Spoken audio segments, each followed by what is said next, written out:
자, 2025년 지금 세계 경제가 말이죠. 거대한 폭풍의 눈으로 빨려 들어가고 있습니다. 미국이 시작한 이 고강도 무역 압박, 이건 그냥 단순한 정책 변화, 이런 얘기가 아니에요. 전 세계 공급망과 동맹 관계, 이 모든 것에 판을 뒤흔드는 그야말로 거대한 지각 변동의 시작이라고 할 수 있습니다. 모든 것의 시작은 바로 이 한마디였습니다. 도널드 트럼프 미국 대통령이 동맹국인 한국을 향해 던진 이 말, 정말 폭탄 선언이었죠. 이 한마디가 전 세계 시장을 그야말로 얼어붙게 만들었습니다. 이게 바로 오늘 우리가 파헤쳐봐야 할 핵심 질문입니다.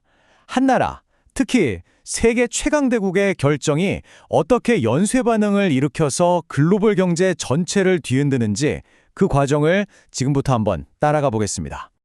그러니까 트럼프 대통령의 이 발언이 그냥 툭 던진 말이 아니었다는 거죠. 이건 즉각적으로 금융시장의 공포로 이어졌고요. 그 파장은 아시아 전역으로 순식간에 번져나갔습니다. 자, 이 숫자 마이너스 2.45%, 이게 그냥 단순한 하락률이 아닙니다. 바로 9월 26일 미국의 압박 소식이 전해진 바로 다음 날, 딱 하루 만에 한국 코스피 지수가 이렇게 폭락한 겁니다. 시장이 얼마나 민감하게 또 얼마나 큰 충격으로 이걸 받아들였는지 이 숫자 하나로 다 설명이 되죠. 물론 한국만 이랬던 게 아닙니다. 일본 니케이, 홍콩 항생, 아시아 주요 증시가 전부 파란불이었어요. 미국의 이 새로운 무역 정책이 대체 앞으로 어떤 불확실성을 가져올 거냐, 이 공포감이 아시아 경제 전체를 뒤덮어버린 겁니다. 자, 그럼 이제 본격적으로 한번 들어가 보죠. 이번 사태의 가장 중심에 서 있는 나라 바로 한국입니다. 미국의 핵심 동맹인데 동시에 무역 전쟁의 직격탄을 제대로 맞았거든요. 미국이 한국에 요구한 금액입니다. 3,500억 달러. 이 어마어마한 규모의 대미 투자를, 그것도 선불, 현금으로 먼저 내라는 게 미국의 요구 조건이었습니다. 여기서부터 이제 양국의 입장이 정말 팽팽하게 맞서는 겁니다. 미국은 현금 3,500억 달러 내놔라 이거고, 한국은 그건 절대 안 된다. 대신 외환시장 안정을 위해서 무제한 통화 스와프를 하자, 이렇게 맞선 거죠. 이건 뭐 말 그대로 누가 먼저 꺾이나 보는 치킨 게임이 시작된 겁니다. 자, 여기서 핵심은 이거예요. 3조 500억 달러라는 돈이 그냥 와 많다, 이 수준이 아니라는 거죠. 이 돈은요, 한국이 갖고 있던 외환 보유액의 무려 84%에 달하는 돈입니다. 또 다르게 보면 지난 15년 동안 미국이랑 무역해서 벌어들인 흑자 전부를 그냥 한 번에 다 토해내라는 얘기나 마찬가지예요. 정말 나라 경제의 뿌리까지 흔들 수 있는 엄청난 요구였던 거죠. 당시 이재명 대통령의 이 한마디를 보면 이게 얼마나 심각한 상황이었는지 알 수 있습니다. 그러니까 만약에 미국 요구를 덜컥 받아들였다면 경제 위기는 물론이고 대통령직에서 쫓겨났을 거다, 이 말 아닙니까? 정말 정치적인 명운까지 걸린 그야말로 절체절명의 순간이었던 겁니다. 그런데 말이죠, 미국의 압박이 한국에만 향했던 게 아닙니다. 동시에 정말 거대한 또 다른 전선이 열리고 있었어요. 바로 중국을 향해서는 엄청난 관세 장벽을 쌓아 올리기 시작했죠. 이번 분쟁의 핵심 무기, 바로 관세입니다. 원래도 20%면 엄청 높은 건데 이걸 무려 54%까지 정말 전례 없는 수준으로 끌어올렸습니다. 이건 뭐 사실상 중국 제품은 미국에서 팔 생각하지 말라는 얘기나 다름없죠. 가격 경쟁력을 아예 없애버리겠다는 거니까요. 이 관세 장벽의 효과는 뭐 즉각적이었습니다. 아주 심각했죠. 홍콩 시장은 급락했고 위안화 가치는 속절없이 떨어졌습니다. 그리고 무엇보다 중국 정부가 올해 목표로 내걸었던 5% 경제 성장에 완전히 빨간불이 켜진 겁니다. 가만히 당하고만 있지는 않겠죠. 중국도 바로 전략을 수정합니다. 더 이상 미국 기술에 의존하지 않겠다. 기술 자립에 거의 모든 걸 걸고 있고요.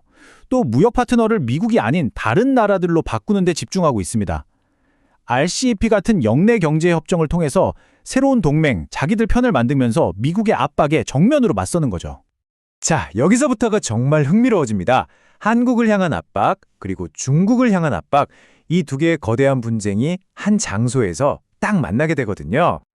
그 무대가 바로 대한민국 경주에서 열리는 APEC, 아시아태평양 경제협력체 정상회의입니다. 이제 전 세계의 모든 시선이 바로 이 경주로 쏠리고 있는 거예요.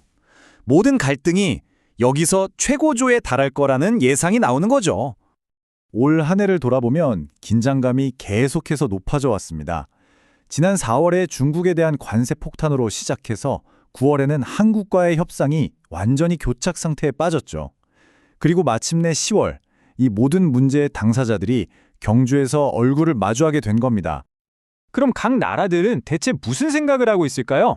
우선 미국은 당연히 한국한테서 투자 약속을 받아내고 중국에 대한 압박을 계속 이어가고 싶겠죠.